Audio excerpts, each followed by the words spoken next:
Okay. China is now the first indispensable country in the world. The United States of America no longer takes the first place. Why am I saying that? And EU is a third. Why am I saying that? In 2023 or maybe 2024, the Bank of Italy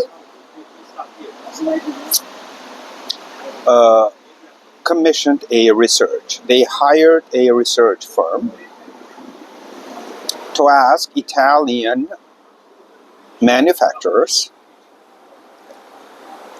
about their dependency on the Chinese components, on the Chinese supply chains. The results were revealing, right? To sum it up, I don't remember exactly the details, but to sum it up, many companies, I think it was more than a quarter of them, would not even exist, would cease to exist without imported components from China.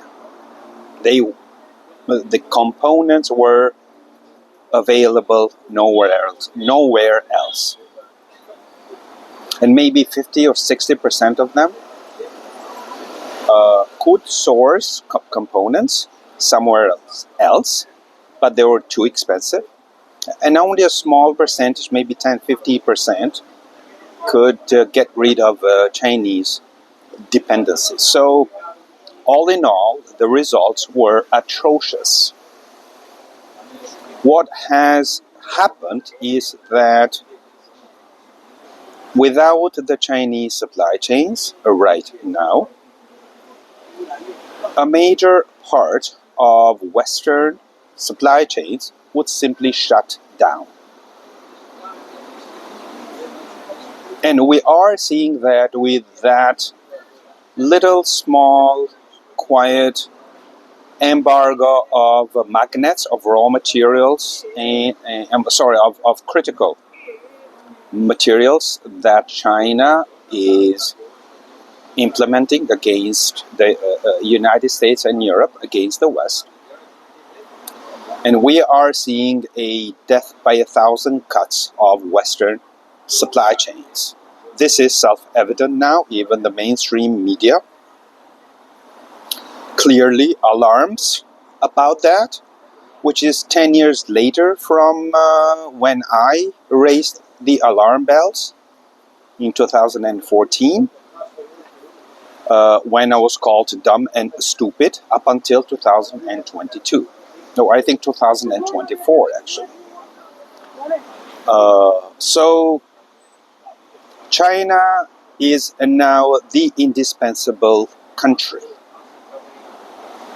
We depend from them for our own economic existence. This is a fact proven by the Bank of Italy. You like it, you don't like it, it is irrelevant. Whether I like it or I don't like it, it is irrelevant. That is a fact. We are screwed.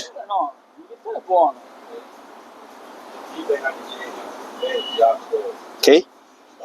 So, to reiterate my standard position, everything is bad. Everything will get worse. There is no light at the end of the tunnel. Have no hope.